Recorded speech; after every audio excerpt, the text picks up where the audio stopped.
Sa isang pamilya, iba-iba yung karakter. At alam ko lahat tayo makaka-relate dito. Sa isang pamilya, merong dominante. Kung marami kayong magkakapatid, meron dyan na strong yung personality. Kahit hindi siya panganay, siya yung nasusunod. Meron ganyan, no? Yung gusto niya dapat, lagi yung nasusunod, no? Meron namang sabihin natin galante, no? Sa mga magkakapatid, merong galante. Kahit hindi malakas kumita, galante. No? Meron namang kuripot. No? Kahit alam mo siya yung mayaman, sa magkakapatid, ang kuripot. No? Tapos, meron din naman yung tahimik lang. No? Nagkakagulo na kayong lahat, wala siyang pakialam. Ganyan. No? Sabihin nyo na yan ay na-experience natin. No? Lalo siguro kung malaki yung inyong pamilya, marami kayong magkakapatid. Meron pa ang sinasabi yung may mga black sheep pa kahit kang tinatawag, di ba? Meron pang black sheep of the family, may mga ganyan. Iba-iba. No? So, ang punto dito, iba-iba po yung karakter. No? Iba-iba ang pag-uugali. Iba-iba yung priority, sabihin natin. No? Pero ano ba yung kinalaman nito sa ating pag-aaral ngayong hapon, mga kapatid? Ang chapter 6 po ng Galatians ay sulat po ni Apostol Pablo sa mga taga-Galatia, siyempre. No? Ito po yung bahagi ng liham na una, no? Una sa Bagong Tipan. Meron pong mga discussion dito na sinasabi na binibigyan ng pansin ni Apostle Paul about the practice of Judaism. No? Yung Judaismo. Kasi dito po, kung pag-aaralan po natin lahat ito, may mga practices po dito ng Mosaic Law. Kapag sinabi mong Mosaic Law, panahon ni Moises, no? Na nagsasabi, i-require nila yung works kasi lagi, no? Na kailangan na magtuli para daw magligtas, no? Maligtas. No? So may mga discussion sila gano'n. At ipinaliwanag po ni Apostle Paul dito na ang kaligtasan ay biyaya. No? Alam naman natin yung ating sa Ephesians, di ba? Si Apostle Paul din yung nagano nito, nagsulat, no? For by grace, di ba? You are saved, di ba? So, yung biyaya sa pamamagitan ng pananampalataya kay Jesucristo at hindi po sa pamamagitan ng gawa. At doon sa chapter 6, no? Isang malalim po ito na diskurso, no? Kung ano yung dapat na katayuan ng bawat mananampalataya, at ito ay followed by chapter 5, no? Sa fruit of the Spirit. Diba?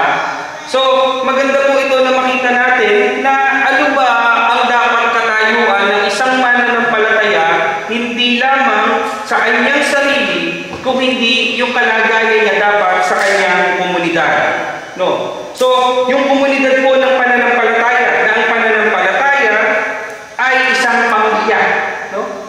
Ipinapakita po dito, ang tunay na pananampalataya ay hindi lamang yung pangloob, kung hindi ipinapahayag sa pamamagitan ng pag-ibig, paglingap, at kabutihan sa kapwa mananampalataya. Tayo po ay manalangin.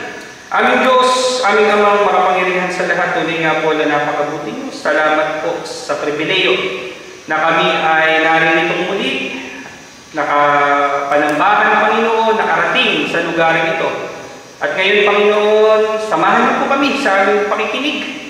Pakalinisin niyo po ang inyong lingkod, maging daluyan ng inyong pagpapala sa hapong ito, Panginoon, at sa amin pong makikinig. Makita po namin ang aming kalagayan, Panginoon, at makita namin ang aplikasyon ito sa aming pang-araw-araw na pamumuhay. Muli po, Panginoon, maraming salamat po sa inyong dakilang biyaya ng pag-ibig niyo sa bawat isa. Ito pong aming panalangin sa pangalan ng inyong anak na si Jesus. Amen. So brothers and sisters, ang pananampalataya sa kapwa mananampalataya. So somehow, yung title natin gives us an idea, no, kung paano tayo dapat pakitungo sa ating mga kapwa mananampalataya. So in verse 1, dito po, babasahin na natin to, isa-isahin po natin. Hindi na po natin binasa yung teksto ng buod kasi nga po, babasahin na natin dito ng isa-isa. So in verse 1, sundan niyo po ako dun sa inyong mga Biblia. Mga kapatid, kung may isa sa inyo na nahulog sa pagkakasala, kayong pinapatnubayan ng Espiritu ang magtuwid sa Kanya. Subalit gawin ninyo iyon ng mahinahon at mag-ingat kayo, baka kayo naman ang matukso. So dito, mga kapatid, Paul is talking about doon sa mga kapatid na nalinis ba. No? Kaya nga yung pamagat natin dyan ay manunumbalik sa nahulog. Hindi po kasi naiiwasan minsan sa isang church o sa isang community of believers na meron po tayong mga kasama. No? At dito kasi, imagine nito brothers and sisters, no? Malaki po ito.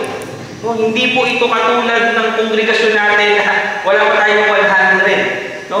Dito po ay, pag sinabi mong taga-Galatia, no? Tayo kahit sabihin mga taga-Bologna, konti pa rin tayo. No? Ito yung taga-Galatia, marami po ito. No? At kilala po natin ang ministry ni Apostle Paul na talagang nag-flourish. Marami. Marami sila dito. At kapag marami ang miyembro, marami ang kapatiran, no, ay siyempre po, may mas marami diba? Sabi ko nga kanina, kung marami kayo sa pamilya, mas makikita niyo yung aking example. No? Kasi mas malaki yung possibility na maranasan ko dahil marami. No? So ganito po yun. No? May mga kapatiran, may mga mananampalataya sa Galatians na nagkakaroon po ng nalilihis, no, doon sa tamang, sabihin natin, tamang pamumuhay. At sinasabi po dito ni Apostle Paul, no, kailangan po ay magkaroon ng malasakit. No? Minsan kasi, ang problema natin mga mananampalataya, no, hinahayaan natin na lang. No? Kasi pastor, siyempre, baka magtampo. No? Lalo naman, no, ang problema sa ating contemporary time, no, problema sa pastor. No. Hindi makapagsabi ng pastor natatakot sa miyembro kasi pag sinabihan ng pastor, hindi na magsisimba. Diba? Ganun yung problema nandiyan no? Kaya, siguro, ang magandang makita natin dito mga kapatid, no, minsan kasi mayroon tayong hindi po naiiwasan na talagang magkakaroon tayo ng mga kaibigang close. No? May mas close si kapatid na ganito, kaysa kay ganito, may mas close sila. No? Kung tayo yung alam nyo na close kayo dyan, no? Na kapag kayo nagsabi sa kanya, ay hindi siya magagalit sa inyo. No? Parang si Brother Tonto. No? Na alam niya na kahit ako sinasabihan niya, alam niya, kilala, matagal na kami magkasama. No, we take it no, may mga konting discussion pero we take it as positive, constructive. Na kung mayroong mga ganon, kailangan huwag natin nahayaan. We are accountable for each other. No?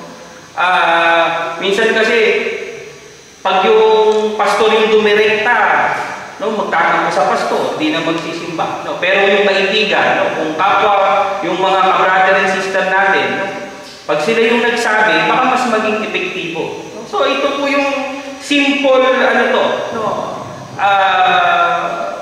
mga maliliit na bagay, pero ang magandang makita po natin that we are accountable to each other. No? Pangalawa, yung pagdamay at pagdadala ng pasanin. No? Minsan, sa isang church, why we call ourselves family? No? Kasi, pag pamilya, ano yan problema niyang isa, problema niyong lahat, di ba? Kahit sabihin mo na, kanya-kanya naman kami buhay Hindi nyo ba na-experience minsan yung pag tumatawag sila sa Pilipinas? No? Imbis na matuwa kayo, lumulungkot kayo. Kasi lahat ng problema, kung sasabihin sa inyo, ikukwento nila di ba? Pero ganun po yung reality. No? Kahit malayo na sila, problema din natin yan. Hindi mo naman sinasabi, malakas lang ang loob natin, pag may nangyari, bahala kayo, pero hindi po natin yan matitiis. No? Dahil pamilya sila Yan po ang kaibahan. No? Pag sinabi mong pamilya. At dito po, ang sabi, magtulungan kayo sa pagbuhat ng pasanin ng bawat isa. Sa gayong paraan ay matutupad ninyo ang kautusan ni Kristo. Mga brothers and sisters, yung pananampalataya po ay hindi lamang yung sa bibig o sa uso, kung hindi po yan pinapakita sa gawa. No? Hindi po pwede natin sabihin na mahal kita kapatid, may malasakit ako kung wala po tayong ginagawa. No? At ganun po sa isang pamilya. Nagtutulungan, nagbibigay po tayo ng comfort para maibsan kung ano man yung pasanin. At kailangan po bilang mga mananampalataya, we are sensitive enough. Kaya nga, minsan yung sinasabi ko, no, meron tayong mga kasama o kapamilya na minsan no, walang pakialam. May mga nangyayari na wala lang silang tibo, wala lang silang, okay lang sila, bahala sila, gano'n. Pero pag naman sila yung nangailangan at hindi mo tinulungan, over naman ang pagtampo. Diba? Alam mo yan eh. Mahirap intindihin mga kapatid. No? Mahirap. No? No, wala akong pakialam, tapos gusto mo pag may problema, dadamayan. Diba? Ganyan po ang kaisipan ng maraming tao. No? Pero ang kaibahan nga dito, mga kapatid, bilang mga mananampalataya, tayo ay kailangan meron tayong nung unawaan. No? So mamaya, yun yung susunod natin. At doon sa tayo po bilang mga mananampalataya, kailangan natin ang pagiging sensitive. No? Dahil iba-iba nga po yung ating karakter, iba-iba yung ating pamamaraan. No? Minsan sa paraan lang ng pagsasalita, no? Akala natin galit na, iba pala, no? Sa text, iba-iba yung ating interpretasyon minsan. No? Pero ang maganda pong makita natin dito, mga kapatid, hindi lang po ang mga problema, hindi lamang po sugat ay pisikal, marami po dito ay emosyonal at espiritual. At maging po sa simbahan, dapat po ay meron tayong kultura ng restoration. No? Minsan kasi kaya maraming tao ang hindi pumupunta sa church, no, akala ng marami ay hindi sila tatanggapin dahil para sa mga banal ang simbahan. Hindi nila po naunawaan na ang simbahan ay para sa mga sakit, diba? Spiritually. So, at yung mga naririto, lahat tayo dahil dito, lahat tayo galing sa karamdaman na pinagaling ng Diyos. Amen? No? Yun yung dapat makita natin. No? At yun din yung dapat ipadama natin sa iba. No? Kasi minsan, yan ba yung invite natin sa church? Ano yan? Kilala yung bilang notorious, parang gano'n. Marami tayong discrimination, marami tayong rejection. Pero, once upon a time, brothers and sisters, no? Naisip nyo ba na gano'n din tayo bago tayo nakakilala sa Panginoon? Maaaring iba lang yung degree natin. Mas mabait naman ako ng konti dyan, pastor. No, hindi naman tulad nila. Pero, once upon a time, brothers and sisters, tayo yung nangailangan ng restoration. No? So, yung pangatlo, yung pagkakaroon ng tamang pagtingin sa sarili. No? Ito na yung sinasabi ko kanina. No? Verse 3, ang sabi, kung inakala ninyong kayo'y nakalihigit sa iba, subalit hindi naman dinadaya ninyo ang inyong sarili. Suriin ng bawat isa ang kanyang gawa, sa gayon ang kanyang kalagayan ay nakabatay sa kanyang gawa. Huwag na niyang ihambing pa iyon sa gawa ng iba, sapagkat ang bawat isa ay dapat magdala ng kanyang sariling dalahin. So, ito yung madalas din problema, no? Na nakikita yung kanilang sarili na mas higit. No? Alam niyo ba, hindi lamang po sa Galatia sinabi ito ni Pablo. Sinabi rin niya ito sa Pilipos. Apostle Paul is very particular, no? On humility, on self-respect. Ganun si Apostle Paul. Kasi, alam niyo ba, di ba, sino yung apostle na nagsabi, no? Yung aking sarili, no? Halos nakamtan niya na lahat eh. Pero nyo, alam niyo ba si Apostle Paul, Siya yung mayroong binigyan ng vision para makita ang langit. Seventh heaven. Tapos, sino yung binigyan ng tinig sa laman? Si Apostle Paul. Kasi, marami na siyang dapat ikatuwa eh. Alam mo yung i-exalt yung sarili niya. Napakarami na niyang achievement. No? Bilang isang apostol ng Diyos. Pero, nandun siya, nananatili siya doon sa pagiging down to earth. No? Kaya siya, bilang isang leader, sinasabi niya lagi, huwag yung wala yan.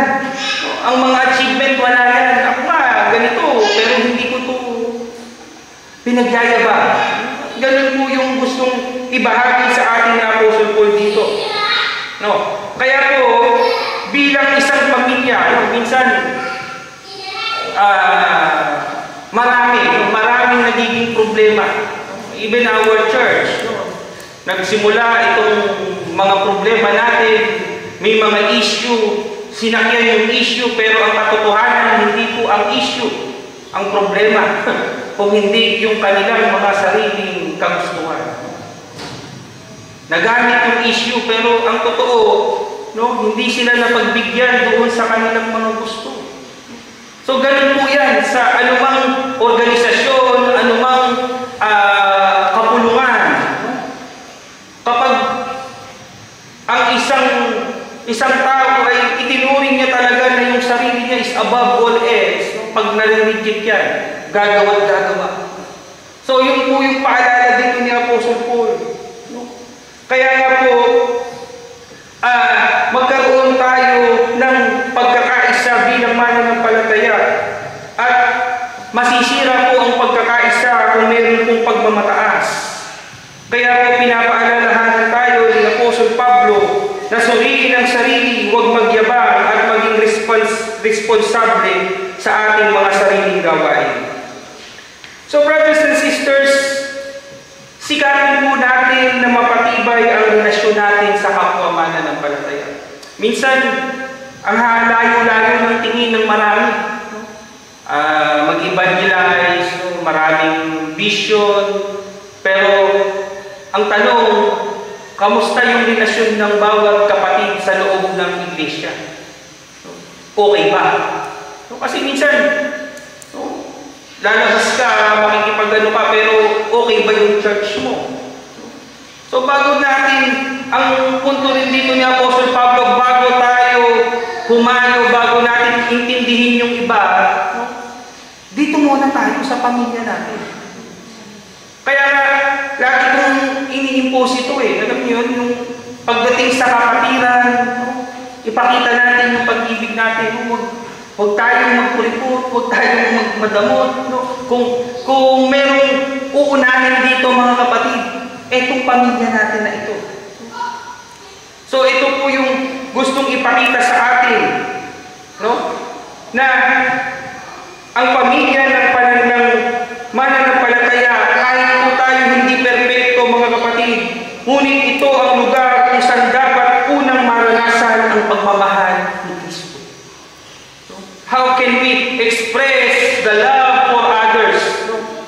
Kung hindi po natin unang mamanifest sa atin dito sa loob ng church. Kaya bago tayo magmahal ng iba, mahalin muna natin yung ating sarili dito, yung sariling atin. No? Diba? Love your own, ika nga. So, yung pang-apat is pagpapalago ng gawain spiritual. Sana maging practice natin yung hindi lamang din si pastor yung nangangamusta kapag hindi nakaka-attend si kapatid na ganito, si ganito.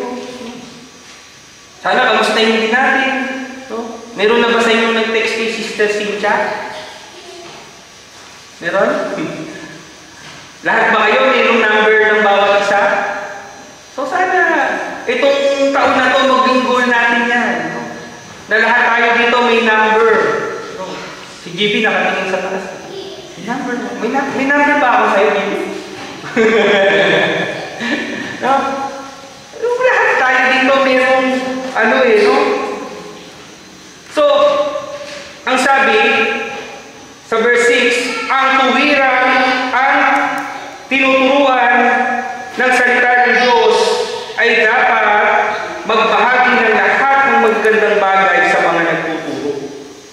Isang paalala ng mutual na pagpapalakas at suporta sa espiritual na pamilya. So, dito po, ini-encourage kasi dito ni Apostle Paul, yung mga nagtuturo, yung mga leaders, dapat binabalik din. Alam niyo, yung binabalik din niyo yung pasasalamat. Ako, madalas sinasabi ko sa mga kapatid, pag time ng Bible study, sabi ko, minsan kasi, di ba parang mas masarap magturo pag marami yung tinuturuan? Di ba na? Kung kayo teacher, may mga teacher tayo dito. Pag kayo nag-klase, maraming absent, di ba? Parang maraming absent. Diba? Nalulungkot din tayo. Pero pag lahat present, natutuwa din tayo. So, alam niyo ba, simpleng partisipasyon, nakakapagbigay ito ng encouragement. Minsan, sabihin nyo, magre-recycle na lang ako ng ituturo kasi yun at yun din naman yung tuturo ako. Wala namang bagong umaating. Yun na lang hindi na ako gagawa ng bagong lesson plan, hindi na ako gagawa ng bagong ituturo kasi sila-sila lang din naman. Diba? Isang pasasalamat yung mga kapatid na kapag maraming nagbibigay, minsan hindi naman kaya suklian ng pinansyal ang gawain ng simbahan. Alam niyo ba yun?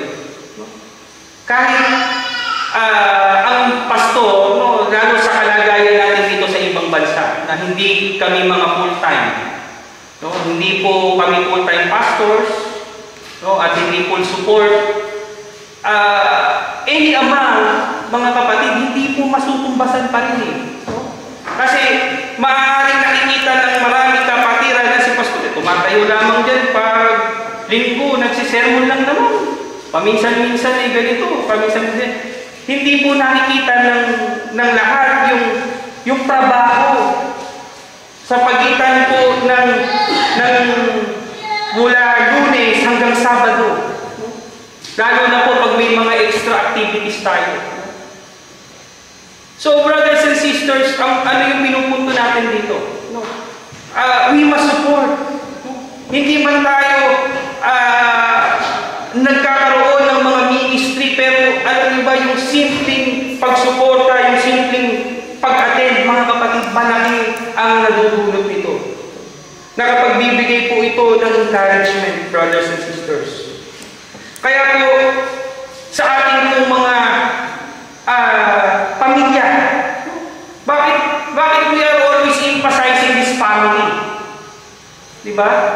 Kasi you are a member. Mga kapatid, malaki po ang kaibahan ng church-goer and a member. Patandaan niyo yan. Ang church-goer, kahit saan simbahan pumupunta, kahit saan nagsisimba, kahit anong oras dumadating. Pero pag miyembro ka ng pamilya, you belong. Kaya nga mga kapatid, malaki po yung kaibahan.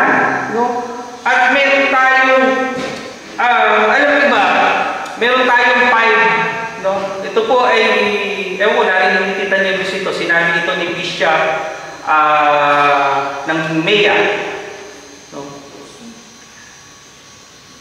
Sabi, meron daw 5 membership vows.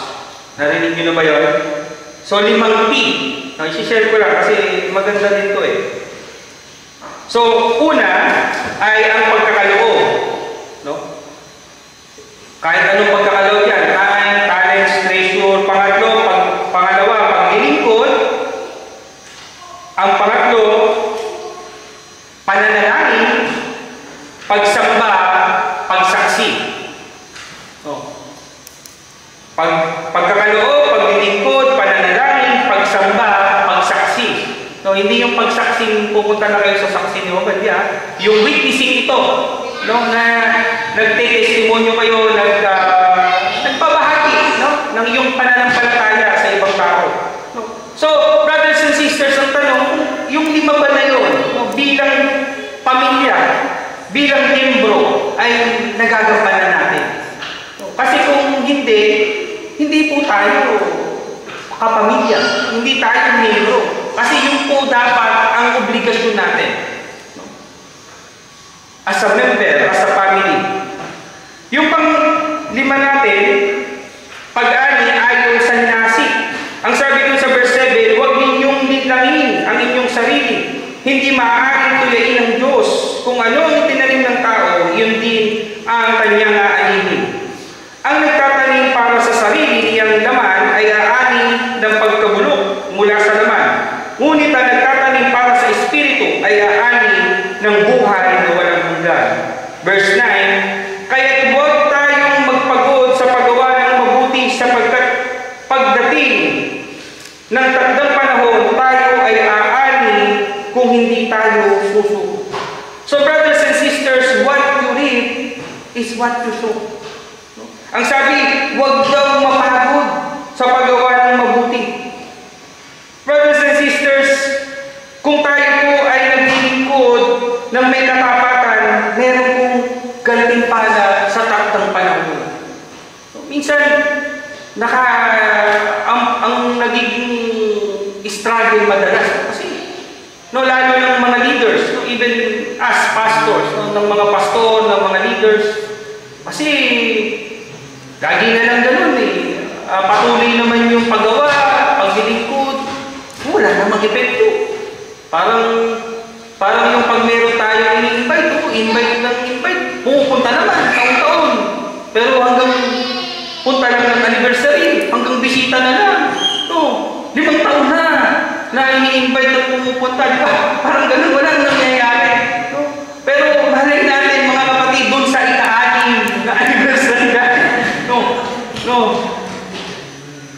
Hipuin na talaga sila na maantig na. Huwag tayong sumuko na mayroong mga ganyan. Kaya tanda ko yung nung kabataan ko pinagtataguan ko talaga yun yung ate ko na yun. Kasi tuwing makikita ko, uy, sumama ka naman sa kabataan. Talagang pinagtataguan ko yan, malayo pa lang. Ate ko, tatago na ako. Kasi talagang ang kulit-kulit niya. Kulit-kulit nun. Hanggang ngayon, active pa din yun. Active pa din. Nakikita ko pa rin siya sa Facebook. From youth, ngayon, kababaihan na siya. Ganun katindi. Pero ano yung punto dito? Yung talagang urge, yung persistence niya. Hindi sumuko. Tingnan nyo. Siguro kung magkakausap kami, naalala mo ba nyo, pinagkakagawa mo pa ako, kasi ngayon pastor ka. Di ba? Yung mga ganun. Di ba? So, magpatuloy lamang tayo mga kapatid. Minsan kasi yung iba man yung umaani. Maaaring tayo yung naghirap, maaaring tayo yung nagtanim. Kahit iba yung umani niya, ang importante po ay makilala nila ang Panginoon. Kaya huwag tayo mapagod. At ano man yung mga ginagawa natin, ano man yung mga inaasik natin mga kapatid, meron pong takdang gantimpala. Amen. At ang panghuli po natin, yung pagkakataon sa kabutihan. Kung meron po tayong pagkakataon gumawa ng mabuti, ang sabi dito sa verse 10, kaya nga, basta may pagkakataon, ay gumawa tayo ng mabuti sa lahat ng tao. Lalo na sa mga kapatid sa pananampalataya. Hindi lamang, ang emphasis ni Apostle Paul, hindi lamang doon sa labas, lalo ng higit. Higit lalo doon sa community of faith. So brothers and sisters, meron po tayong unang responsibilidad na gumawa ng mabutihan sa ating pamilya. Our family of faith, ang simbahan, ang ating mga kapatid kay Jesucristo. So gumawa po tayo ng mabuti, huwag mapagod. Alam niyo ba ang kaibahan ng mabuti at mabait? Ha? Brother Jeremy? Napaisip si Brother Jeremy. Pastor, mabuti at mabait. No? Alam niyo ba ang salitang mabait? No? Nagagawa yun. Babait-baitan. Babait-baitan ka. Pero madalang kayong makarinig ng nagmamabuti-butihan. No? Pinipik yung mabuti kasi mabuti. Ang Diyos man, no? Hindi po siya in-address bilang mabait. In-address siya bilang mabuti. Mabuti ang Diyos. Diba? Kanta pa nga mabuti ang Diyos. Diba? Hindi mo sinabing mabait ang Diyos. Kasi yung mabait, conditional Pero pag mabuti, mabuti ka. Wala kang masamang tinapay dyan. Meron pa tayong naririnig na ganun. Mabuti sa lahat. No? So, ang gusto po ni Apostle Pablo, maging mabuti tayo sa lahat ng panahon. Higit lalo sa ating mga kapwa mananampalataya. No? Kaya nga, kung meron mang iintindihin, diba? Kaya nga sabi natin, iba-iba man yung karakter, no? Bilang pamilya, no? Tayo yung higit dapat na umiintindi. No? So brothers and sisters, ang pananampalataya ay hindi po issue lamang na ugnayan sa Diyos.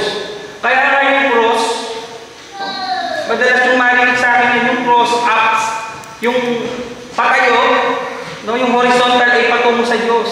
Yung vertical niyan ay para sa tao. So, hindi lamang po ito ugnayan ng Diyos sa Diyos, kung hindi ugnayan din sa kapwa mananampalataya. Ito pong Galatians 6 verses 1 to 10 ay nagpapaalala sa atin na ang tunay na pananampalataya ay nakikita sa puso na mapagkumbaba, tumutulong, nagmamalasakit at naglilingkod. Sa ating pong patuloy na paglakad bilang mananampalataya, alalahanin natin na tayo ay isang pamilya.